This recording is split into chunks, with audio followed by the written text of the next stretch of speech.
Possibilities of elasticity. Possibilities of elasticity means अगर आपसे कहा जाए कि आपके पास एक कॉइन है और उस कॉइन को आपने टॉस करना है, तो पॉसिबल आंसर्स क्या होंगे? तो there are two possible answers ना, हेड एंड टेल। इसी तरह जब हम इलास्टिसिटी को मेजर करने जा रहे होते हैं, तो इलास्टिक की पॉसिबिलिटीज क्या होती हैं या इलास्टिक की डिग्रीज क्या होती है? तो डिग्रीज ऑफ इलास्टिसिटी और पॉसिबिलिटीज ऑफ इलास्टिसिटी, ठीक है। तो first possibility of elasticity is price elasticity of demand is elastic, ठीक है। देखें इलास्टिक का मतलब क्या होता है परसेंटेज टर्म के अंदर। प्राइस इलास्टिसिटी ऑफ डिमांड हमने लास्ट क्लास में अंडरस्टैंड किया था। Price elasticity of demand is percentage change in quantity demand due to percentage change in prices, और response of quantity demand due to change in prices. तो price elasticity of demand की जो first elasticity वो क्या है? Elastic. Elastic का मतलब क्या होता है? Elastic means change in quantity demand greater than change in prices, यानी कि percentage change in quantity demand आपके पास क्या हो? Greater than percentage change in price हो। देखें प्राइस इलास्टिसिटी ऑफ डिमांड का फार्मूला हमने लास्ट क्लास में ड्राइव किया था, तो वो क्या था? प्राइस इलास्टिसिटी का फार्मूला था percentage change in quantity demand divide by percentage change in prices. देखें नॉमिनेटर अगर ज़्यादा हो, डिनोमिनेटर कम हो, तो आंसर हमेशा क्या आता है? आपका आंसर हमेशा हमारे पास क्या आता है? ग्रेटर देन वन आता है। तो प्राइस इलास्टिसिटी ऑफ डिमांड अगर ग्रेटर देन वन है, यानी इलास्टिक आंसर हमारे पास क्या आ रहा हो? ग्रेटर देन वन आ रहा हो, इसका मतलब क्या होता है? Price elastic of demand is elastic, ठीक है। तो इलास्टिक का मतलब क्या होता है? जिस तरह आप किसी चीज़ पे फोर्स लगाते हो, है ना, और वो रिस्पॉन्स आपको ज़्यादा दे रही हो, तो आप कहते हो काफ़ी ये इलास्टिक है। जिस तरह आप रबर बैंड को आप फोर्स लगाते हो, अगर वो क्विकली ज़्यादा आपके पास वो एक्सपेंड हो जाए, तो आप कहते हो ज़्यादा इलास्टिक है ना। तो elastic means price elasticity of demand is elastic means demand response of quantity demand is greater then response of prices. तो प्राइसेस का रिस्पॉन्स अगर क्वांटिटी के रिस्पॉन्स से कम है, तो आंसर हमेशा क्या आएगा? ग्रेटर देन वन आएगा। ग्रेटर देन वन क्यों आएगा? क्योंकि नॉमिनेटर हमारे पास क्या है? परसेंटेज चेंज इन क्वांटिटी, और डिनोमिनेटर हमारे पास क्या है? Percentage change in prices. तो denominator less than nominator, answer always क्या होता है आपका? ग्रेटर देन वन, ठीक है। Second possibility of elasticity is, जब हम इलास्टिसिटी को मेजर करते हैं, तो इलास्टिसिटी इलास्टिक भी हो सकती है और इन इलास्टिक भी हो सकती है। तो price elastic of demand is in elastic का मतलब क्या होता है? Inelastic, elastic is opposite to elastic, ठीक है। तो इलास्टिक में quantity demand greater than quantity price है, चेंज इन प्राइस है, तो इसका मतलब क्या होगा? इन इलास्टिक में क्या होगा? रिस्पॉन्स ऑफ क्वांटिटी डिमांड आपका कम है, और इस चेंज इन प्राइसेस क्या है आपके पास? ज़्यादा है। तो प्राइसेस में ज़्यादा चेंज आ रहा हो और क्वांटिटी डिमांड में चेंज कम आ रहा हो, तो इसका मतलब क्या होता है? Price elastic of demand is in elastic. और price elastic of demand in elastic का मतलब क्या हुआ? अब डिनोमिनेटर ज़्यादा है और नॉमिनेटर आपका क्या है? कम है। तो इलास्टिक आंसर क्या आएगा आपका? इलास्टिक आंसर आएगा हमेशा इलास्टिक लेस देन वन। तो price elastic of demand is less then one means answer आपके पास क्या है? इन इलास्टिक इलास्टिसिटी है, ठीक है। तो price elastic demand is elastic, price elastic demand is in elastic, to possibilities, ठीक है। अब देखिए इन टू पॉसिबिलिटीज को हम इस लीनियर डिमांड कर्व में सर्च करते हैं कि ये कहाँ पर होती हैं। देखें हमने इस टॉपिक के स्टार्ट में अंडरस्टैंड किया था कि हर पॉइंट के ऊपर हम इलास्टिसिटी को मेजर कर सकते हैं, यानी कि इसको मैं स्टार्ट करूँ यहाँ से, तो ये वन है ना, क्वांटिटी वन पे प्राइसेस क्या है? 12 है। तो ए पॉइंट क्या शो कर रहा है? ए पॉइंट शो कर रहा है कि प्राइस 12 पे क्वांटिटी डिमांड कितनी है? वन है। बी पॉइंट क्या होगा आपका? Quantity demand is two. तो टू क्वांटिटी डिमांड का मतलब क्या है? ये बी पॉइंट है ना। तो ये क्या हो गया आपका? पी वन, और ये हमारा क्या हो गया? क्यू वन, ठीक है। ये हमारा क्या हो गया? पी टू, और ये हमारा क्या हो गया? पी वन, ठीक है। इसी तरह थर्ड पॉइंट क्या होगा हमारा? ये थर्ड पॉइंट है। तो थर्ड पॉइंट पे क्वांटिटी डिमांड क्या है आपके पास? थ्री, और प्राइस क्या है आपके पास? 10। तो ये ए बी और सी। अब मैं अगर आपसे पूछूं calculate price elastic demand between A B and C, तो ए बी का मतलब क्या होगा? पी वन Q1 और B का मतलब क्या आपके पास P2 Q2। ठीक है, तो मैंने इलास्टिसिटी मेजर कर लिया A टू B। अब प्राइसेस और फॉल हो रही है, 11 से 10 हो रही है, तो इसका मतलब क्या होगा, अब ये मेरा P1 होगा, ये मेरा क्या होगा P2।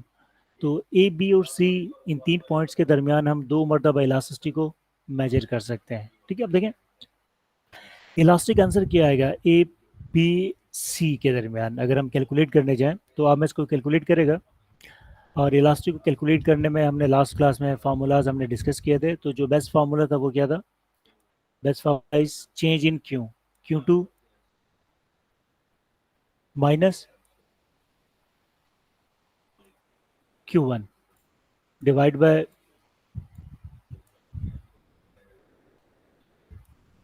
P2 माइनस P1 ना, multiply by average prices and average quantities, यानी कि क्या होगा आपका P2 प्लस P1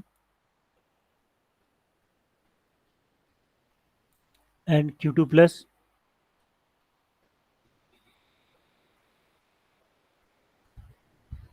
चलो देखें between A and B price elasticity of demand, आप क्विकली मेजर करके बताएं क्या आंसर आ रहा है। ए टू बी आपने मेजर करना है प्राइस इलास्टिसिटी ऑफ डिमांड।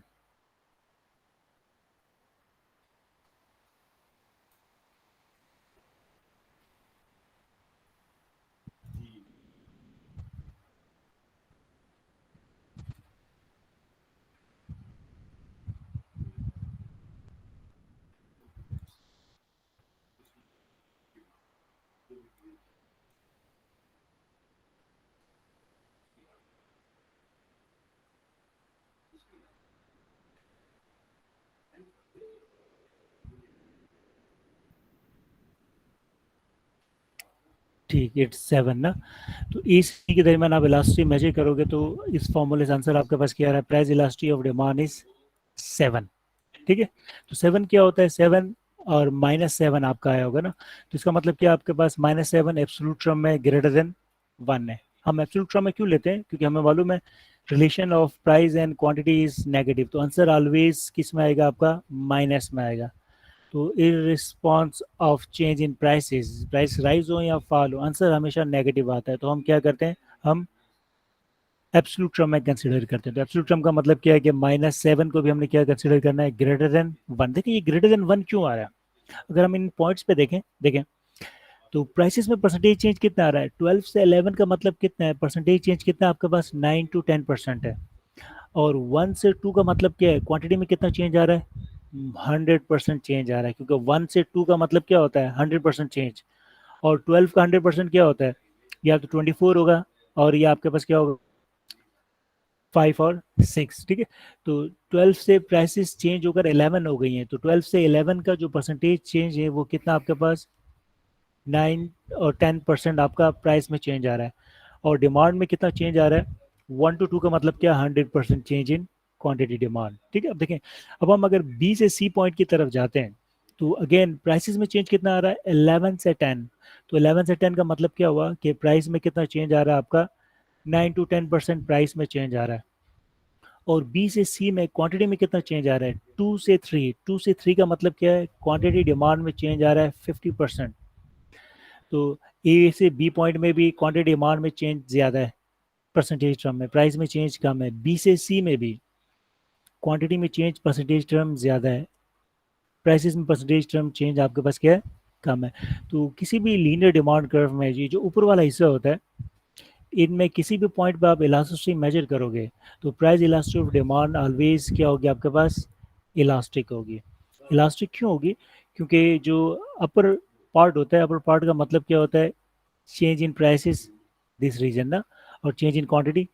तो क्वांटिटी में परसेंटेज टर्म यहाँ पर ज़्यादा है, क्योंकि स्टार्ट यहाँ पर 0 से हो रहा है। तो 0 से 1 का मतलब क्या है 100%, 1 से 2 का मतलब क्या है 100%, 2 से 3 का मतलब क्या है 50%, 3 से 4 का मतलब क्या है 25%। ठीक है, इस तरह सी से अगर मैं डी में आता तो 9 से 8 का जो चेंज हो रहा है वो कितना आपके पास 9 to 8% चेंज है। तो इस पूरे एरिया में प्राइस में चेंज कम है, क्वांटिटी डिमांड में चेंज ज़्यादा है। अगर आप इलास्टिसिटी मेजर करोगे तो आंसर आपके पास क्या आएगा -5, -6, -4, -3। 3, ठीक है।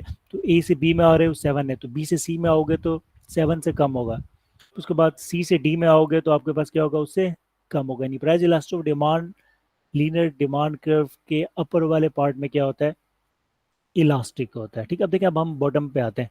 ये आपके पास क्या है, लोअर पार्ट है किसी भी लीनियर डिमांड कर्व का। तो यहाँ पे 2 पॉइंट हमने यहाँ पे स्केच किए हैं। ये आपके पास क्या एक्स है और ये हमारे पास क्या है, वाई है। तो price elastic of demand between X and Y अगर आप मेजर करोगे तो आंसर आपका क्या आएगा, आंसर आपका आएगा लेस देन 1 आएगा, यानी कि पॉइंट में आंसर आएगा। आप मेजर करके देख लें। अब मैं आपको बताता हूँ कि पॉइंट्स में आंसर क्यों आएगा। पॉइंट में आंसर इसलिए आएगा कि एक्स से वाई के दरमियान देखें प्राइसेस में चेंज क्या हो रही है, P1 से P2। तो या ये P1 ले लें या ये P1 ले लें, हमने लास्ट क्लास में अंडरस्टैंड किया था कि इससे कोई फर्क नहीं पड़ता, ठीक है। तो अगर हम y से x की तरफ जा रहे हैं तो उसका मतलब क्या हुआ कि ये P1 है P2 है। अगर हम x से y की तरफ जा रहे हैं तो ये क्या है आपके पास, ये P1 है और ये क्या है P2। तो P1 और P2 क्या बता रहे हैं, 1 से 2 का मतलब क्या है, 100% चेंज इन प्राइसेस। और क्वांटिटी में चेंज कितना है, 11 से 10। तो 11 से 10 का मतलब क्या है कि क्वांटिटी में चेंज कितना आ रहा है आपके पास, 9 to 10% चेंज आ रहा है। तो नोमिनेटर क्या बता रहा है आपके पास, percentage change of quantity demand is less than percentage change in prices. तो denominator is greater than nominator, तो आंसर आपके पास हमेशा क्या आएगा, 0 पॉइंट समथिंग आएगा। तो माइनस 0 पॉइंट समथिंग का मतलब क्या है, माइनस 0 पॉइंट समथिंग का मतलब क्या हुआ, इलास्टिसिटी इज लेस देन 1। तो किसी भी लीनियर डिमांड कर्व का ये जो बॉटम पार्ट होता है, बॉटम पार्ट के अंदर प्राइस इलास्टिक ऑफ डिमांड हमेशा क्या आता है आपके पास, लेस देन 1 और इन इलास्टिक। तो इस एरिया के अंदर प्राइस इलास्टिक ऑफ डिमांड क्या होगी आपके पास, इन इलास्टिक होगी। तो जब भी आप इलास्टिसिटी मेजर करने जाते हो तो किसी भी लीनियर डिमांड कर्व का ये जो पार्ट होगा, इस पार्ट में price elastic of demand in elastic होगी, यानी कि आंसर आपके पास क्या आएगा, लेस देन 1 आंसर होगा, ठीक है। अब हम आते हैं थर्ड पॉसिबिलिटी ऑफ इलास्टिसिटी। तो जब हम भी इलास्टिसिटी को मेजर करने जाते हैं तो प्राइस इलास्टिक डिमांड इलास्टिक भी हो सकती है, इन इलास्टिक भी हो सकती है। Elastic means percentage change prices कम है और percentage change in quantity demand ज़्यादा है। और इन इलास्टिक का मतलब क्या है, परसेंटेज चेंज इन प्राइसेस ज़्यादा है और percentage change in quantity demand आपके पास क्या है, कम है, ठीक है। थर्ड पॉसिबिलिटी क्या होती है, यूनिट इलास्टिक। उसे यूनिट इलास्टिक भी कहा जाता है और यूनिटरी इलास्टिक भी कहा जाता है। यूनिट इलास्टिक इलास्टिक कौन सी पॉसिबिलिटी है, यूनिट इलास्टिक के अंदर percentage change in quantity demand just equals to percentage change in prices हो जाते हैं। यानी कि change in quantity demand equals to change in prices, जितना क्वांटिटी में चेंज आ रहा है उतना ही प्राइसेस में चेंज आ रहा हो। तो अगर प्राइसेस और क्वांटिटी में चेंज सेम है तो इसका मतलब क्या होगा, इसका मतलब ये होगा कि प्राइस इलास्टिसिटी ऑफ डिमांड हमेशा आपके पास क्या आएगा, इक्वल्स टू 1। तो change in quantity demand just equals to change in prices, यानी कि जितना ही परसेंट प्राइसेस में राइज आया, 10% प्राइसेस बढ़ी, 10% क्वांटिटी डिमांड कम हो गई। तो इसका मतलब क्या हुआ, जो नॉमिनेटर है वहीं आपका क्या है, डिनोमिनेटर। तो दोनों की वैल्यू सेम होंगी तो आंसर आपके पास क्या आएगा, 1 आएगा, ठीक है। देखें अगर हम इस लीनियर डिमांड कर्व में देखें तो ए से बी में इलास्टिसिटी -7 है, बी से 6 सी में आओगे तो आपके पास जो इलास्टिसिटी होगी वो क्या होगी, -7 से कम, यानी कि आपके पास 6 होगी या 5 होगी। इसी तरह अगर आप एक्स से वाई में देखोगे और उसके बाद आप एक्स से यू के अंदर आप इलास्टिसिटी देखो, अगर ये आपके पास पॉइंट, इसको अगर आप यू ले लें या इसको आप डब्ल्यू ले लें, तो एक्स से डब्ल्यू का मतलब आपके पास क्या है कि 9 आपकी क्वांटिटी है और 3 आपके पास क्या है, प्राइसेस है। तो इस पॉइंट से इस पॉइंट की तरफ देखोगे तो पॉइंट में आपके पास इलास्टिक क्या होगी, बढ़ती रहेगी। यहाँ से कम हो रही है, यहाँ से ऊपर जा रहे हो आपके पास इलास्टिक क्या हो रही है, बढ़ रही। तो मिडिल में कोई एक पॉइंट ऐसा आएगा जहाँ पर परसेंटेज चेंज इन क्वांटिटी और परसेंटेज चेंज इन प्राइसेस दोनों आपके पास क्या होंगे, सेम होंगे। तो किसी भी लीनियर डिमांड कर्व का ये जो मिडिल पॉइंट होता है, उस मिडिल पॉइंट के अंदर प्राइस इलास्टिसिटी ऑफ डिमांड क्या होती है आपकी, यूनिट इलास्टिक होती है, यानी कि आपके पास price elastic of demand equals to 1, ठीक है। तो 3 possibilities of elastic, price elastic demand में भी इलास्टिक, में भी इन इलास्टिक, में भी यूनिट इलास्टिक। अब देखें fourth possibility of elasticity. Elastic जब हम मेजर करने जाते हैं तो 4 पॉसिबिलिटीज होती है ना, 4 आंसर्स आ सकते हैं, 4 पॉसिबल आंसर्स होते हैं। तो फोर्थ आपके पास क्या है, परफेक्टली इलास्टिक, ठीक है। परफेक्टली इलास्टिक का मतलब क्या होता है? परफेक्टली इलास्टिक जो इलास्टिसिटी होती है उसका मतलब ये होता है कि चेंज इन प्राइसेस आपके पास क्या है? जीरो, यानी कि प्राइसेस में कोई चेंज नहीं आ रहा है। अगर प्राइस में कोई चेंज नहीं आएगा तो इसका मतलब क्या है? डिमांड तो कभी कम नहीं होती है ना। पॉपुलेशन आपकी क्या होती है? इंक्रीज होती है। ह्यूमन वांट्स आपकी क्या है? अनलिमिटेड है। तो change in P zero in case of perfectly elastic. तो परफेक्टली इलास्टिक इलास्टिसिटी का अगर हम ग्राफ बनाएं तो ये ग्राफ क्या बनता है? हॉरिजेंटल बनता है। अब हॉरिजेंटल ग्राफ का मतलब क्या है? देखें, अगर प्राइसेस आपकी 10 है तो 10 प्राइसेस पे 1 क्वांटिटी है, 10 प्राइसेस पे क्या है आपके पास? 2 क्वांटिटी है, 10 प्राइसेस पे भी क्या है आपके पास? 3 क्वांटिटी है। यानी कि प्राइसेस आपकी कांस्टेंट है, क्वांटिटी डिमांड आपकी क्या हो रही है? बढ़ भी रही है, और इस तरफ आ रहे तो फॉल हो रही है। तो क्वांटिटी डिमांड में चेंज आ रहा है, बट चेंज इन प्राइसेस आपके पास क्या है? जीरो है। अब देखें इसकी एग्जांपल्स क्या होती हैं। बहुत सारी प्रोडक्ट्स ऐसी हैं जो जिनकी इलास्टिक परफेक्टली इलास्टिक होती है, ठीक है। लाइक अगर मैं आपसे कहूँ कि आपके पास जो बॉल पॉइंट है, इस बॉल पॉइंट की आपके मोहल्ले में क्या प्राइस है, तो आप कहोगे मोहल्ले की शॉप में ये 10 रुपीज़ का है ना। अब मैं आपसे कहूँ कि आपने 1 महीने पहले कितने का परचेज किया था, आप कहोगे 10 रुपये का था। मैं आपसे कहूँ 2 महीने पहले कितने का परचेज किया, तो आप कहोगे कि मैं 6 महीने से मैं परचेज कर रही हूँ, इसकी प्राइस क्या है? 10 रुपीज़ है। 6 महीने पहले इसकी प्राइस क्या थी आपके पास? 8 रुपीज़ थी। तो 6 महीने के बाद से प्राइसेस में कोई चेंज ही नहीं आ रहा है। यानी कि 6 महीने में कितने लोगों ने बॉल पॉइंट परचेज किया होगा? इन 6 मंथ्स के अंदर अगर आप डिमांड कर बनाओगे तो प्राइसेस तो 10 है, बट डिमांड क्या हो रही है आपके पास? इंक्रीज हो रही है। तो price elastic of demand is perfectly elastic, means change in price is zero. तो बॉल पॉइंट आपके पास क्या? Perfectly elastic. इस तरह जो मैच बॉक्स है उसकी प्राइसेस भी आप देखोगे तो बहुत अरसे से मैच बॉक्स की प्राइसेस चेंज नहीं हुई है ना। इसी तरह आप डेली आप लोग बाहर की रोटी खाते हो, नान खाते हो। अगर आप नान वाले के पास जाओगे तो जो रोटी होती है नान वाले, वो आपके पास क्या होती है?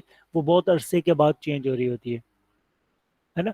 तो अगर आप 12 रुपये में परचेज कर रहे हो तो इसका मतलब पिछले 8-9 महीनों से आप 12 रुपये में नान आप परचेज कर रहे हो। तो बहुत सारी प्रोडक्ट्स होती हैं जिनकी प्राइसेस बहुत अरसे तक कांस्टेंट रहती है, लेकिन उनकी क्वांटिटी क्या होती है आपके पास? Rise and fall. तो परफेक्टली इलास्टिक का मतलब क्या है? कि प्राइस में कोई चेंज ना हो। अब देखें प्राइस में कोई चेंज ना हो तो इलास्टिक का आंसर क्या आएगा? हमने शुरू में अंडरस्टैंड किया था प्राइस इलास्टिक ऑफ डिमांड का जो फार्मूला होता है, जहाँ से हमने ड्राइव करते हैं definition of price elastic of demand, percentage change in quantity demand divide by percentage change in prices. तो प्राइसेस में कोई चेंज नहीं आ रहा, तो डिनोमिनेटर आपका क्या होगा? जीरो होगा। नोमिनेटर में कोई भी न्यूमेरिक वैल्यू हो, किसी भी न्यूमेरिक वैल्यू को जब हम जीरो से डिवाइड करते हैं तो आंसर हमारा क्या आता है? आंसर आपका आता है इनफाइनाइट। अगर आप कैलकुलेट भी कर सकते हैं तो प्राइस इलास्टिक ऑफ डिमांड को अगर हम कैलकुलेट करने जाते हैं तो आंसर हमारे पास क्या आता है? इनफिनाइट का आंसर आता है। और ये क्या दे रहा होता है? ये कैलकुलेटर आपको एरर दे रहा होता है। तो fourth possibility of elastic is price elastic of demand is elastic. इस कर्व को क्या कहा जाता है? इस कर्व को कहा जाता है हॉरिजेंटल कर्व। तो कोई भी डिमांड कर्व अगर हॉरिजेंटल हो तो इसका मतलब क्या है? कि आप क्या कहेंगे कि जो प्राइस इलास्टिक ऑफ डिमांड है वो क्या है आपके पास? वो है परफेक्टली इलास्टिक। तो price elastic demand is perfectly elastic, and last possibility is price elastic demand is perfectly inelastic. तो perfectly inelastic elasticity का मतलब क्या होता है? perfectly inelastic price elastic of demand case के अंदर अगर हम डायग्राम बनाने जाएं तो डायग्राम की शेप क्या होती है? Diagram must be vertical shape. Vertical shape diagram का मतलब क्या हुआ? कि चेंज इन क्वांटिटी आपके पास क्या है? कांस्टेंट है। क्वांटिटी में कोई चेंज नहीं आ रहा। प्राइसेस आपकी क्या हो रही है? राइज हो रही हो, या प्राइसेस आपकी फॉल हो रही हो, बट क्वांटिटी आपके पास क्या है? Remain same. इस शेप को क्या कहा जाता है? इसे कहा जाता है वर्टिकल, और ये क्या है? हॉरिजेंटल, ठीक है। अगर ये केस हो, इस केस के अंदर क्वांटिटी में चेंज नहीं आ रहा है, चेंज इन क्वांटिटी आपके पास क्या है? जीरो है, ठीक है। इसकी एग्जांपल्स हमने क्या दी थी? इसकी एग्जांपल्स हमने दी थी लाइफ सेविंग ड्रग्स ना। तो in case of life saving drugs और मेडिसिन, अगर डॉक्टर आपको प्रिस्क्राइब करता है कि आपने 1 महीने तक किसी मेडिसिन की स्पेसिफिक क्वांटिटी कंज्यूम करनी है, यानी कि आपने 1 मिलीग्राम आपने कंज्यूम करनी है, तो उस मेडिसिन की प्राइसेस कुछ भी हो, आप डेली क्या करोगे? 1 मिलीग्राम आप कंज्यूम करोगे, इंजेक्ट करोगे, ठीक है। तो परफेक्टली इन इलास्टिक का मतलब आपके पास क्या है? कि response of quantity demand is zero. Prices में आपके पास राइज भी हो रहा है और फॉल भी हो रहा है, डिमांड में कोई चेंजेस नहीं आ रहे हैं। तो इसका मतलब क्या हुआ कि नोमिनेटर आपका जीरो है, डिनोमिनेटर में कोई भी न्यूमेरिक वैल्यू हो। तो in case of perfectly in elastic elasticity, answer हमारा पास क्या आता है? Answer is always equal to zero. तो price elasticity of demand is perfectly in elastic का मतलब क्या है? Change in quantity is zero, change in prices any numerical value. ठीक है, देखिए ये लीनियर डिमांड कर्व है। हम लीनियर डिमांड कर्व में हम सर्च कर रहे थे ऑल पॉसिबिलिटीज ऑफ इलास्टिसिटी। तो हमने सर्च किया price elasticity of demand is elastic upper portion of linear demand curve, in elastic lower portion of demand curve. ठीक है, और जो यूनिट इलास्टिक होता है वो कहाँ पर होता है? यूनिट इलास्टिक होता है डिमांड कर्व के बिल्कुल सेंटर के अंदर, जो मिडिल में जो पॉइंट होता है वहां पर परसेंटेज चेंज इन प्राइसेस और percentage change in quantity demand दोनों क्या होते हैं आपके? सेम होते हैं। अब देखिए, अब हम सर्च करते हैं ये परफेक्टली इलास्टिक और परफेक्टली इन इलास्टिक की जो पॉसिबिलिटीज हैं ये लीनियर डिमांड कर्व में कहाँ पर आ रही है। देखें, ये प्राइसेस आपके राइज हो रही है, राइज होते होते कहाँ तक जा रही है? यहाँ तक जा रही है। यहाँ पर प्राइसेस आपके पास क्या है? यहाँ पर प्राइसेस आपकी क्या है? 13 आपकी प्राइसेस है। अब ये डिमांड कर्व क्या शो कर रहा है कि 13 के बाद प्राइसेस में कोई चेंज नहीं आ रहा है, क्योंकि 13 के बाद अगर प्राइसेस बढ़ेंगी तो लोग डिमांड क्या करेंगे? नहीं करेंगे। तो 13 ये लास्ट आपका पॉइंट है, इससे बाद प्राइसेस में कोई चेंज नहीं आ रहा। तो मैं आपसे पूछूं कि ए से आप जेड की तरफ जा रहे हो, है ना, और ये जेड पॉइंट के ऊपर, या ये इसको आप ओ पॉइंट ले लें, इस ओ की तरफ आप जा रहे हो, तो ओ पॉइंट के बाद आप कहाँ जाओगे? तो आप कहोगे ओ पॉइंट के बाद हम स्ट्रेट लाइन आपके पास आ जाए, क्योंकि 13 के बाद प्राइसेस आपकी क्या हो रही है? इंक्रीज नहीं हो रही है। तो ये जो पॉइंट है, इस पॉइंट के ऊपर इलास्टिक्स क्या होती है? Perfectly elastic. और price elastic demand is infinite, और price elastic demand is perfectly elastic. तो परफेक्टली इलास्टिक क्यों है इस पॉइंट के ऊपर? परफेक्टली इलास्टिक इस पॉइंट पे इसलिए है कि इस पॉइंट के बाद प्राइसेस में कोई चेंज नहीं आ रहा है। तो चेंज इन प्राइसेस जीरो का मतलब क्या है? चेंज इन प्राइसेस जीरो का मतलब आपके पास क्या है? Price elastic demand is perfectly elastic. ठीक है, इसी तरह price elastic of demand is perfectly in elastic. देखिए, कौन सी डिमांड आपके राइज हो रही है? राइज होते होते कहाँ तक जा रही है? आपके पास इस पॉइंट तक जा रही है। अगर ये पॉइंट आपका जेड है, तो जेड पॉइंट पे कौन सी डिमांड कितनी है आपकी? 12 है। तो ये पॉइंट क्या शो कर रहा है? ये पॉइंट शो कर रहा है कि आप जो क्वांटिटी मैक्सिमम डिमांड कर रहे हो वो 12 कर रहे हो। 12 के बाद आप मजीद क्वांटिटी आप क्या कर रहे हो? इंक्रीज नहीं कर रहे हो। तो जेड पॉइंट के बाद मैं आपसे कहूँ कि क्वांटिटी क्या 13 होगी? तो आप वो नहीं, 13 नहीं हो सकती, क्योंकि 12 पे प्राइस जीरो है। जीरो का मतलब आपके पास क्या है कि फ्री में भी कोई आपको देगा तो आप मैक्सिमम कितनी क्वांटिटी लोगे? आप 12 क्वांटिटी लोगे। 12 के बाद क्वांटिटी के अंदर कोई चेंजेस नहीं आ रही। तो इसका मतलब क्या हुआ कि 12 पॉइंट के बाद चेंज इन क्यों आपका क्या है? चेंज इन क्यों जीरो है। तो इस पॉइंट के बाद अगर हम कर्व बनाएंगे तो इसका मतलब क्या होगा? प्राइसेस बढ़े या कम हो, लेकिन डिमांड आपकी 12 से ज़्यादा नहीं होगी। ठीक है, तो ये जो पॉइंट है ये क्या शो कर रहा है? Price elastic demand is perfectly in elastic. और ये पॉइंट क्या शो कर रहा है? Price elastic demand is perfectly इला। तो ये पॉइंट इलास्टिक है और ये पॉइंट किस चीज़ का है? Price elastic demand is perfectly in elastic. और in case of in elastic, answer of elasticity always equals to zero. ठीक है, तो possibilities of elasticity, price elastic of demand may be elastic, may be inelastic, may be unit elastic, may be perfectly elastic, or may be perfectly inelastic. Yes, any question?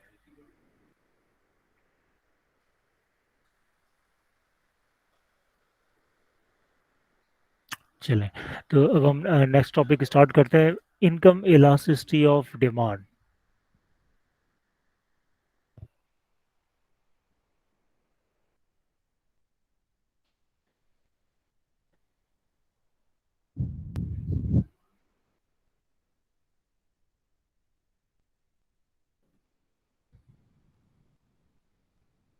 Income elasticity of demand equals to,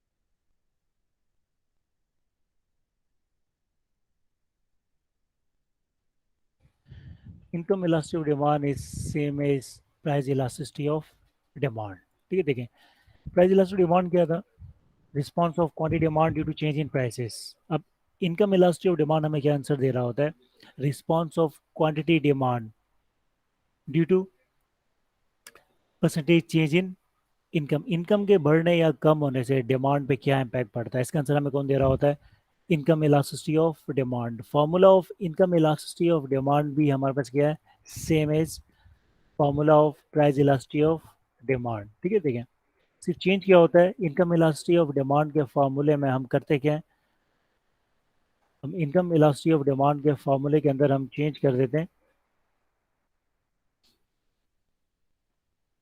price की जगह हम क्या add कर देते हैं, income add कर देते हैं। तो इनकम इलास्टिक डिमांड का फॉर्मूला हमारे पास क्या होगा, change in Q. Change in Q means Q2 minus Q1 divide by change in P, the change in P for price elastic demand. अब इनकम इलास्टिक डिमांड है तो इसका मतलब क्या होगा, I2 माइनस I1। ठीक है, इसी तरह मल्टीप्लाई बाय एवरेज, प्राइसेस की जगह एवरेज इनकम ले लेंगे, ये I1 प्लस I2। ठीक है, I2 plus I1 divide by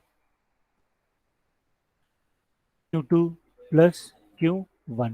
तो इनकम इलास्टिसिटी ऑफ डिमांड और प्राइस इलास्टिसिटी ऑफ डिमांड दोनों का फॉर्मूला आपका क्या होता है, सेम होता है। प्राइस इलास्टिसिटी डिमांड में हम क्या देख रहे होते हैं, response of quantity demand due to change in prices. और इनकम इलास्टिसिटी ऑफ डिमांड में हम क्या देख रहे होते हैं, response of quantity demand due to change in prices. तो फॉर्मूला के अंदर सिर्फ फर्क किस चीज़ का है, हमने यहाँ पर प्राइस की जगह हमने क्या डाल दिया, इनकम डाल दिया है। ठीक है, क्योंकि अब हम क्या देख रहे हैं, क्वांटिटी डिमांड का response due to change in income. ठीक है, जिस तरह प्राइस इलास्टिसिटी ऑफ डिमांड की 5 पॉसिबिलिटीज होती हैं, इसी तरह इनकम इलास्टिसिटी ऑफ डिमांड की भी क्या होती है, 5 पॉसिबिलिटीज होती है। हर इलास्टिक की 5 पॉसिबिलिटीज होती हैं। तो income elasticity of demand elastic भी हो सकती है, इन इलास्टिक भी हो सकती है, परफेक्टली इलास्टिक भी हो सकती है।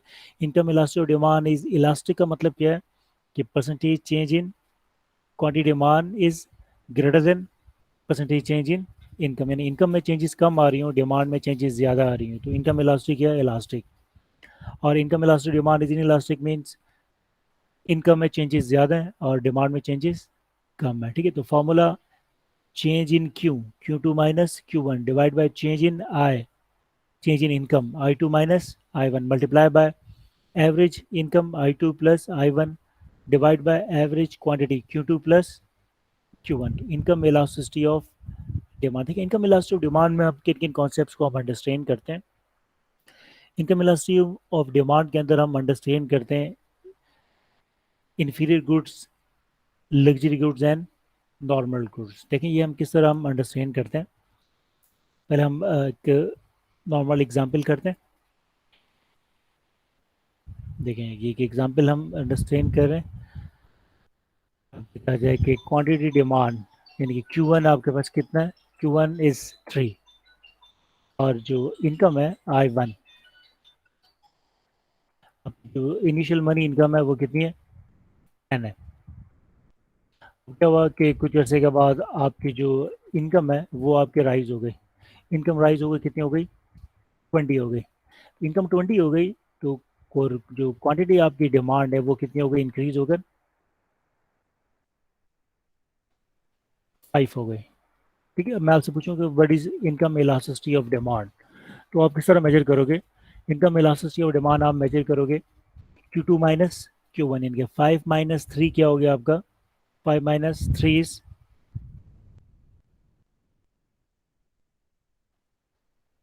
2 है ना, तो 2 divide by I2 minus I1, तो 20 माइनस 10 आपका कितना हो गया, 10 मल्टीप्लाई बाय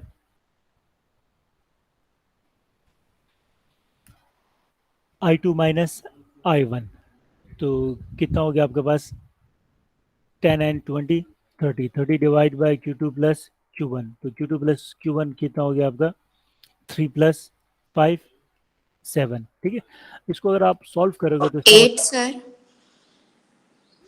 दोबारा देख लें, 5 + 3 8 हुआ ना। हाँ बिल्कुल, 5 + 3 8 हो गया। अच्छा, मैं समझा आप आंसर बता रहे हो ना। ठीक है, तो 30/80, 2 × 10 × 30/80, तो आंसर आपके पास क्या आएगा? 0. 0.75. 0.75। देखिए 0.75 क्यों आ रहा है? इसलिए आ रहा है कि जो परसेंटेज चेंज इन इनकम है वो आपके पास ज़्यादा है, और परसेंटेज चेंज इन क्वांटिटी आपके पास क्या है? कम है। देखें इनकम में कितना चेंज आ रहा है, I1 आपका 10 है, और I2 आपके पास कितना है? 20। तो इनकम में चेंज आ रहा है 20%, 100%। और क्वांटिटी डिमांड में चेंज कितना आ रहा है? 3 से 5। तो 3 का 100% 6 होता है ना। 5 का मतलब आपके पास क्या है? Less than 100%, 75%। तो उसका मतलब क्या हुआ कि जो प्राइसेस आपकी राइज हो रही हैं वो आपकी ज़्यादा हो रही है, और डिमांड जो आपकी राइज हो रही है वो आपके पास क्या है? कम है। तो income elasticity of demand normal cases में क्या आता है आपका? हमेशा पॉजिटिव आता है। और पॉजिटिव आता है, और आपका क्या आता है? लेस देन 1 भी आता है। देखिए लेस देन 1 और ग्रेटर देन 1 की क्या आपके पास अंडरस्टैंडिंग है इनकम इलास्टिसिटी में? देखें हमारी जो इनकम होती है उसमें जो चेंजेस आती हैं वो हमेशा ज़्यादा होती हैं। लेट्स सपोज आपकी सैलरी 1 लाख रुपए है, तो हर साल जो आपकी सैलरी बढ़ेगी वो 10% से बढ़ेगी ना। 1 लाख 10 हज़ार कितना होता है? 1 लाख का 10% कितना होता है? 10,000 होता है। ऐसा ही होता है ना। अगर आपकी सैलरी 50,000 है, तो आपकी सैलरी हर वक्त तो 50,000 नहीं रहेगी ना, हर साल क्या होगा आपके पास? इंक्रीमेंट लगेगा। तो जो इंक्रीमेंट आपका लगता है वो 20% और 10% के दरमियान लगता है, तो मैंने मिनिमम आपका लिया है। अगर आपको 15% भी लगता है, 50,000 का 15% कितना होता है? 7,500 रुपये। ऐसा ही होता है ना। तो जो आपकी इनकम बढ़ रही होती है वो हमेशा क्या होती है आपके पास? वो ज़्यादा बढ़ रही होती है। और जो क्वांटिटीज ऑफ गुड्स हैं उनकी जो प्राइसेस में राइज आ रहा होता है वो आपका राइज आपका 1% होगा, 2% होगा, या 3% होगा। नॉर्मल जितने भी हम प्रोडक्ट्स हैं जिनके हम परचेज कर रहे होते हैं उनके प्राइसेस में चेंज आपके पास क्या आता है? कम आता है compare to change in income. तो इनकम में चेंज ज़्यादा इसलिए होता है क्योंकि इनकम का जो बेस होता है वो आपका ज़्यादा होता है ना। तो इनकम अगर बढ़ेगी तो आपकी 1% या 2% थोड़ी बढ़ती है। इनकम जब भी बढ़ती है वो 20 से 10% के दरमियान क्या होती है आपकी? राइज होती है। और कुछ लोगों की 50 से 100% भी इनकम राइज होती है। तो एवरेज बिहेवियर ऑफ इनकम का क्या होता है? 15%। और एवरेज बिहेवियर ऑफ प्राइसेस क्या होता है? किसी भी कमोडिटी की प्राइसेस आप देख लें, या तो 1% राइज हो रही है, या 2 हो रही है, या पाकिस्तान जैसी कोई सिचुएशन हो तो 4 या 5% प्राइसेस में क्या होगा? राइज होगा। तो इनकम इलास्टिसिटी ऑफ डिमांड हमेशा आपकी क्या होगी? न- और नॉर्मल गुड्स के लिए वो क्या होगी आपके पास? पॉजिटिव होगी और लेस देन 1 होगी। तो income elasticity of demand is less then 1 का मतलब क्या है? कि change in income is greater than change in prices. यानी कि income elasticity of demand less than 1 का मतलब क्या हो गया? कि income elasticity of demand is in elastic. Income elasticity of demand हमेशा पॉजिटिव होती है ना। पॉजिटिव का मतलब आपके पास क्या है? जब भी हम नॉर्मल गुड की बात कर रहे होते हैं, इनकम इंक्रीज हो रही है तो हमारी डिमांड क्या हो रही है? राइज हो रही है। और इन इलास्टिक का मतलब क्या है? चेंज इन इनकम आपके पास क्या है? Greater than change in quantity demand. तो चेंज इन इनकम अगर greater than change in quantity demand है तो उसका मतलब क्या? Income elastic of demand is in elastic. तो income elastic of demand in elastic का मतलब क्या हुआ कि जो इनकम इलास्टिक डिमांड होगी वो क्या होगा आपके पास? लेस देन 1 होगी। ठीक है, देखिए हर केस में ऐसा नहीं होता, आंसर आपका इलास्टिक भी आता है।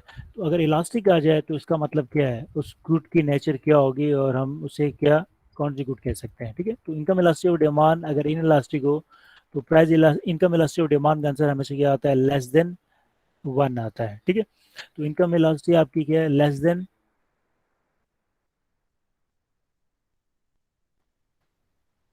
1। ठीक है, तो इसकी इसमें आपके पास कितना आ रहा है? 0.75। अब देखें इनकम इलास्टिक ऑफ डिमांड ऐसा नहीं कि हमेशा ही लेस देन 1 आती है। इनकम इलास्टिक ऑफ डिमांड आपकी ग्रेटर देन 1 भी आती है। ग्रेटर देन 1 का मतलब क्या हुआ? देखें अगर आप हाउस परचेज करोगे, या आप कोई कार परचेज करोगे, कोई लग्जरी कार परचेज करोगे, या आप कोई ऐसी प्रोडक्ट परचेज करोगे जिसकी प्राइसेस क्या हो, जिनकी वैल्यू आपके पास क्या हो? आपकी इनकम से ज़्यादा हो। हम ऐसी भी बहुत सारी चीज़ें परचेज करते हैं ना जिनकी वैल्यू क्या होती है? हमारी इनकम के मुकाबले में क्या होती है? ज़्यादा होती है। यानी आपकी इनकम में चेंजेस कितनी आ रही है, 10 से 20% आ रही है ना। और वो जो चीज़ वैल्यू परचेज करने जा रहे हो उससे आपकी स्पेंडिंग में जो चेंजेस आ रही होती हैं वो आपके पास क्या आती हैं, बहुत ज़्यादा आती हैं। ठीक है, हर वो प्रोडक्ट जिसको आप परचेज कर रहे होते हो, जिसकी वैल्यू में जो चेंज आ रहा होता है वो आपकी इनकम के चेंज के कंपेयर टू ज़्यादा होता है। तो इसका मतलब क्या होगा, उस केस के अंदर जो इनकम इलास्टिसिटी होगी वो आपके पास क्या होगी, वो आपकी ग्रेटर देन 1 होगी। लाइक अगर मैं यहाँ पर लिखूँ Q2 Q1, ठीक है, तो इनिशियल जो डिमांड थी वो आपके पास क्या थी, 10 थी, और जो इनिशियल इनकम थी वो क्या थी आपकी, 2 थी। और जो इनकम आपकी राइज हो गई I1 से, इनकम आपकी राइज हो गई I2, ठीक है, तो इनकम आपकी राइज हो गई, इनकम आपकी 2 से कितनी हो गई,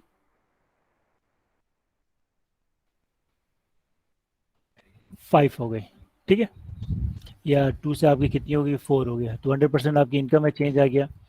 जबकि जो आपकी डिमांड थी, जो डिमांड थी वो आपकी राइज होकर कितनी हो गई, क्वांटिटी डिमांड की जो वैल्यू है वो आपके पास 10 से राइज होकर कितनी हो गई, 30 हो गई।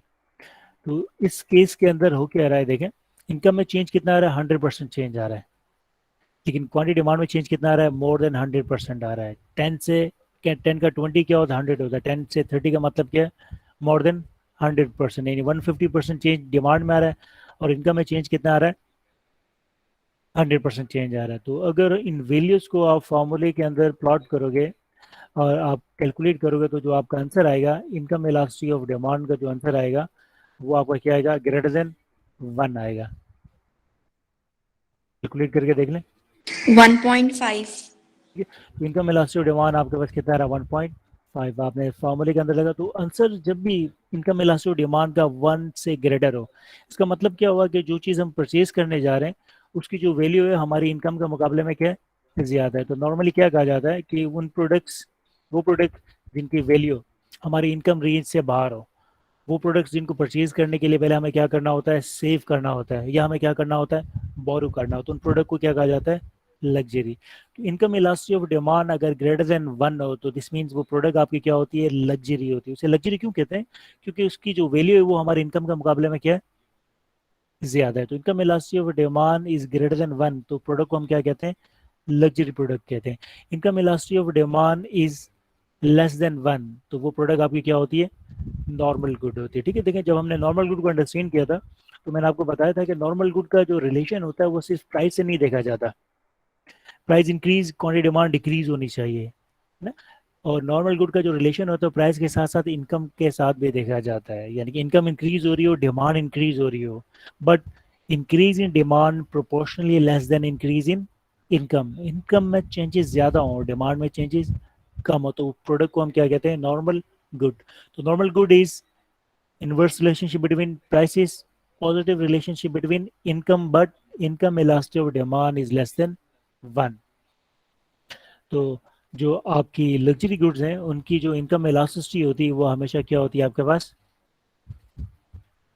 पॉजिटिव तो होगी definitely, but greater than Greater than 1। 1। ठीक है, ठीक है। जो थर्ड जो कॉन्सेप्ट हमें इनकम इलास्टिसिटी से मिलता है वो आपके पास क्या है, इनकम इलास्टिसिटी आपके पास क्या हो, नेगेटिव हो।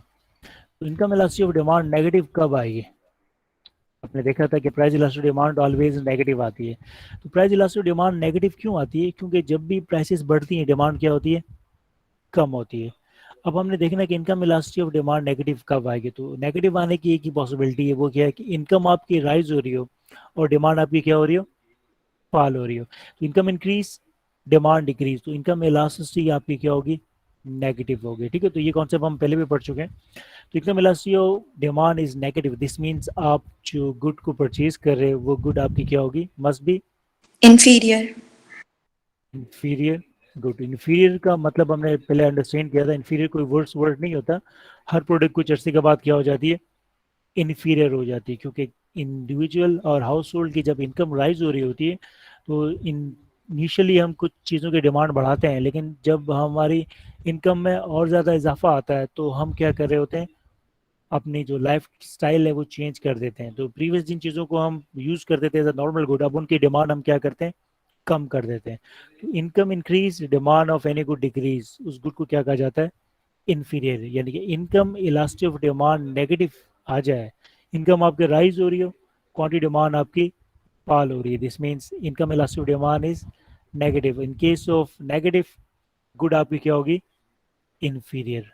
ठीक है, देखिए इकोनॉमिक्स में ये जो गुड्स एंड सर्विसेज हैं, इनको हम यूज कर रहे होते हैं कमोडिटी से। कमोडिटी का मतलब क्या होता है? All goods and services purchase by house hold. तो हाउस होल्ड जो गुड्स और सर्विसेज पे स्पेंडिंग करता है, उन्हें कमोडिटी कहा था ना। तो कमोडिटी का मतलब क्या होता है? ड्यूरेबल गुड्स भी होती हैं, नॉन ड्यूरेबल गुड्स भी होती हैं। तो ड्यूरेबल गुड्स का मतलब क्या होता है आपका? Goods after use physical existence is possible, यानी कि लॉन्ग लाइफ गुड्स आप यूज कर रहे हो, आप यूज करने के बाद दोबारा यूज कर रहे हो ना, तो durable goods. Non durable goods after use physical existence is not possible, यानी कि आप यूज करते हो तो उसे आप क्या करते हो? डिस्पोजेबल आइटम्स और फूड आइटम्स और शॉर्ट लाइफ आइटम, ये सब आपका क्या होता है? Non durable goods. और थर्ड जो होता है आपके पास, जो एग्जाम्पल जिस पे कंज्यूमर स्पेंडिंग कर रहा होता है, वो क्या होता है? सर्विसेज। तो गुड्स एंड सर्विसेज। सर्विसेज का मतलब क्या है? आप एजुकेशन पे स्पेंडिंग करते हो, एजुकेशन सर्विस है। आप हेल्थ पे स्पेंडिंग करते हो, हेल्थ आपके पास क्या है? सर्विस है। आप इंश्योरेंस लेते हो, आप बैंक में अकाउंट खोलते हो, अदर फाइनेंशियल सिक्योरिटीज लेते हो, उनके जो चार्जेस होते हैं ये सब किस में आते हैं? सर्विसेज के अंदर आते हैं। तो कमोडिटी एक अलग कॉन्सेप्ट है ना। तो कमोडिटी का मतलब क्या है? गुड और सर्विस। तो कमोडिटी के अंदर नॉर्मल गुड्स भी आ सकती हैं, लग्जरी गुड्स भी आ सकती हैं और इन्फीरियर गुड भी आ सकती हैं। तो ये नॉर्मल गुड स्पेसिफिक गुड्स को कहा जाता है, लग्जरी गुड्स सब स्पेसिफिक गुड को कहा जाता है, और इन्फीरियर गुड आपके पास क्या है? तो कमोडिटी हमारा क्या है? मेन आपका अम्ब्रेला है। तो कमोडिटी में भी नॉर्मल, में भी लग्जरी, में भी इन्फीरियर। ठीक है।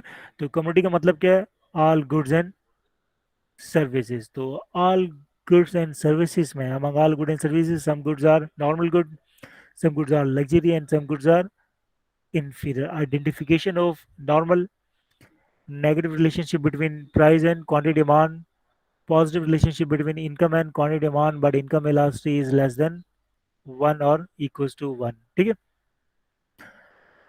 Luxury means only relationship between income increase, quantity demand increase less than increase in income. Proportional increase in quantity demand is greater than proportional increase in income. Income elastic demand always greater than 1. और identification of good, हम कह सकते हैं कि ये good आपकी क्या है? लग्जरी गुड से। Inferior good means income increase, quantity demand decrease, negative relationship between income and quantity demand. तो इस गुड को हम क्या कहते हैं? Inferior good. ठीक है। तो आप बताएं cross price elasticity of demand. ठीक है। तो हमने price elasticity of demand understand किया, फिर हमने अंडरस्टैंड किया इनकम इलास्टिसिटी ऑफ डिमांड। अब हम आ रहे हैं third type of elasticity is. Sir, yes. Inferior में लेस देन वन होता है या ग्रेटर देन वन? इंफीरियर में लेस देन वन और ग्रेटर देन वन नहीं देखा जाता, सिर्फ इसमें देखा जाता है इंफीरियर, नेगेटिव? नेगेटिव साइन देखा जाता है। ठीक है। तो साइन आपका लेस देन वन हो या ग्रेटर देन वन हो ये नहीं देखा जाता, सिर्फ क्या देखा जाता है? नेगेटिव। तो नेगेटिव का साइन लग जाए तो इसका मतलब क्या होगा? वो क्या आपका लेस देन वन ही होगा ना, क्योंकि जो एब्सोल्यूट वाला कॉन्सेप्ट है हम उस वक्त लगाते हैं जब आंसर हमेशा ही क्या हो आपका?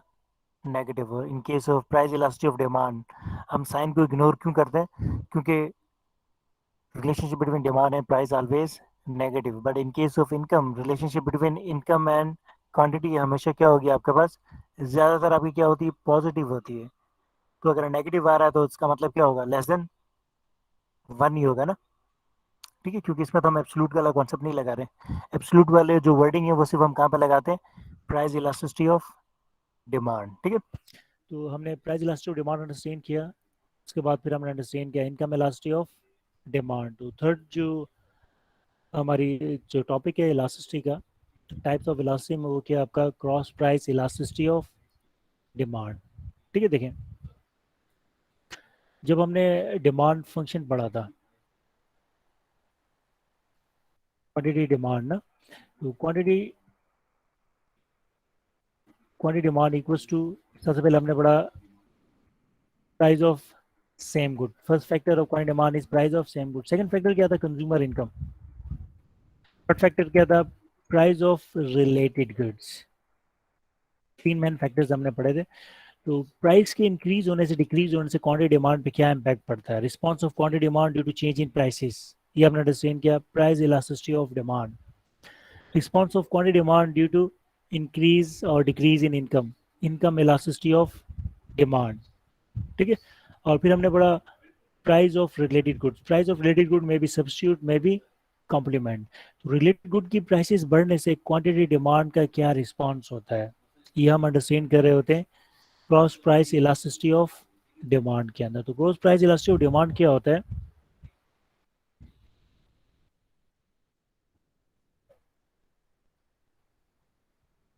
ऑफ क्वांटिटी डिमांड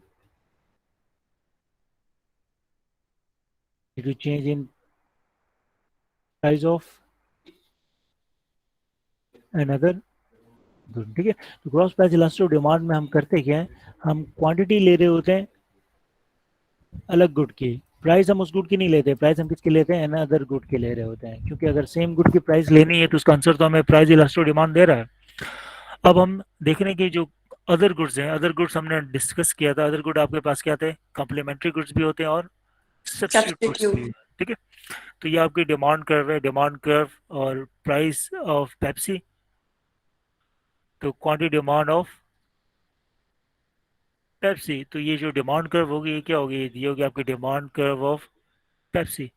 अब कोको कोला की प्राइसेस राइज होंगे तो पेप्सी की डिमांड पे क्या इम्पैक्ट होगा? हमने अंडरस्टैंड किया था कि Coca Cola and Pepsi both are substitute goods. And जब भी सब्स्टिट्यूट गुड की प्राइस बढ़ेगी, सब्स्टिट्यूट गुड यानी कि कोको कोला को लोग परचेज करना कम कर देंगे, ज़्यादा लोग पेप्सी को परचेज करेंगे, पेप्सी की डिमांड क्या होगी? बढ़ जाएगी. डिमांड कर्व आपकी शिफ्ट हो जाएगी राइट वर्ड और डिमांड आपकी क्या होगी? इंक्रीज होगी. कितना इंक्रीज होगी इसका हमें मालूम नहीं था. अब हमने इलास्टिसिटी पढ़ लिया तो इलास्टिसिटी हमें आंसर देगी कि कोको कोला की प्राइस बढ़ने से यानी कि अदर गुड की प्राइसेस राइज होने से सेम गुड की डिमांड पे क्या इम्पैक्ट पड़ेगा, यानी कि क्वांटिटी डिमांड ऑफ पेप्सी पे क्या इम्पैक्ट पड़ेगा due to change in price of Coca Cola. ठीक है. तो cross price elasticity of demand हमें क्या आंसर दे रही होती है कि जो रिलेटेड गुड्स होते हैं उनकी प्राइसेस में चेंज आने से सेम गुड की डिमांड पे क्या इम्पैक्ट होगा. ठीक है. तो फॉर्मूला क्या होगा? सेम फॉर्मूला सेम कॉन्सेप्ट हम यूज करेंगे. Same formula means response of quantity demand देख रहे हैं हम हर केस के अंदर ना. तो रिस्पांस ऑफ क्वांटिटी डिमांड का मतलब क्या होगा कि जो नोमिनेटर होगा हमारा वो क्या होगा? Nominator is change in quantity demand ना. तो change in quantity demand divide by change in price of another good. तो फॉर्मूला हमारा क्या बनता है? फॉर्मूला बनता है Q two change in Q ना, Q two minus Q one. और डिवाइड बाय डिनोमिनेटर हमारा क्या होता है? Change in prices. अब प्राइस किसकी? Price of an other good. तो ये P two minus P one. ठीक है. Multiply by average prices divide by average quantities. तो एवरेज प्राइस का मतलब क्या होता है? P two plus P one divide by average quantity Q two plus Q one. तो price elasticity of cost price elasticity of demand. तो ये जो प्राइसेस हैं ये सेम गुड की प्राइस नहीं है, ये प्राइसेस क्या है आपके पास? Price of another good, quantity of one good, price of an other good. ठीक है. तो प्राइस ऑफ सेम गुड हो तो इसका मतलब क्या हुआ कि उसका आंसर तो हमें प्राइस इलास्टिसिटी ऑफ डिमांड ही दे रहा है ना. तो formula of cross price elasticity of demand, response of quantity demand of one good due to change in price of another good. यानी कि कोको कोला की प्राइसेस आपकी राइज हो रही है तो पेप्सी की डिमांड पे क्या इम्पैक्ट पड़ा. यानी कि जो हमने ग्राफ हमने अंडरस्टैंड किया था कि सब्सिडी गुड की प्राइस बढ़ने से ग्राफ आपका राइट वर्ड शिफ्ट होता है, ये तो हमने पढ़ लिया था.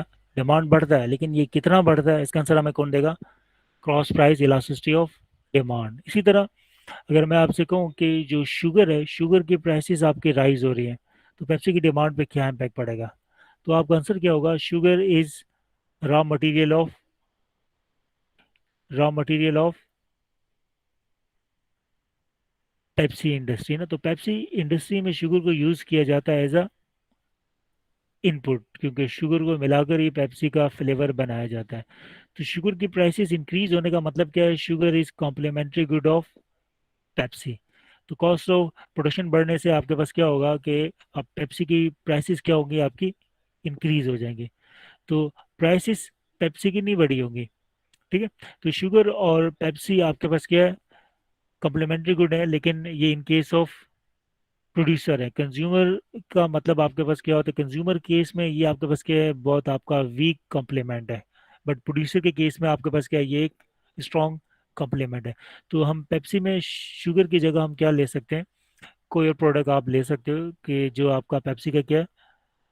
कॉम्प्लीमेंट है। यानी कि अगर आप मार्केट जाते हो, पेप्सी परचेज करते हो, तो पेप्सी के साथ साथ आप क्या परचेज करते हो? लेट्स सपोज पेप्सी के साथ आप हमेशा परचेज करते हैं फ्राइज। तो जो आपकी फ्रेंच फ्राइज हो गई वो आपकी क्या हो गई? कॉम्प्लीमेंट होगी। तो हमने एज्यूम कर लिया कि आप जो पेप्सी वाला है वो क्या करे, सिर्फ पेप्सी सेल नहीं करता, पेप्सी के साथ आपने 50 रुपीज़ की फ्रेंच फ्राइज भी आपने लेनी है। या जो टेस्ट है लोगों का, एक रैशनल जो इंडिविजुअल्स होते हैं उनका टेस्ट क्या, उनका बिहेवियर क्या होता है कि सिर्फ पेप्सी परचेज नहीं करते हैं, पेप्सी के साथ साथ या तो बर्गर ले रहे होते हैं या फ्रेंच फ्राइज ले रहे होते हैं ना। तो हम फ्रेंच फ्राइज इन केस में क्या हो गया? कॉम्प्लीमेंट होगा, क्योंकि पेप्सी सिर्फ आपको परचेज नहीं करनी, पेप्सी के साथ साथ आपने क्या करना है? फ्रेंच फ्राइज भी परचेज करनी है। तो फ्रेंच फ्राइज की परचेज प्राइसेस बढ़ रही है, पेप्सी की प्राइसेस सेम है, और आप पेप्सी परचेज करने जा रहे हो तो साथ में आपने फ्रेंच फ्राइज भी परचेज करना है। तो इस केस में फ्रेंच फ्राइज और पेप्सी दोनों एक दूसरे के क्या हो गए? स्ट्रॉन्ग कॉम्प्लीमेंट हो गया ना।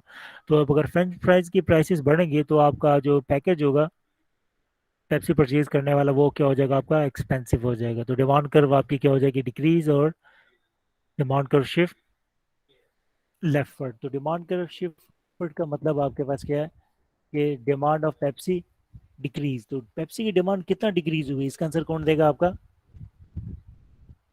Cross price elasticity of demand. तो cross price elasticity of demand जब हम अंडरस्टैंड कर रहे होते हैं, इससे हमें जो आंसर मिलता है वो आंसर क्या मिलता है? If cross price elasticity of demand is positive, अगर ये पॉजिटिव आ जाए तो इसका मतलब क्या होता है कि जो जिस गुड का हम रिस्पॉन्स देख रहे हैं, तो नेचर ऑफ गुड आपके पास क्या है? सब्स्टिट्यूट है। और cross price elasticity of demand अगर नेगेटिव आ जाए, this means nature of good वो आपके पास क्या है? कॉम्प्लीमेंट है। कॉम्प्लीमेंट क्यों है और सब्स्टिट्यूट क्यों है? देखें, फर्स्ट एग्जाम्पल जो हमने की किसकी की?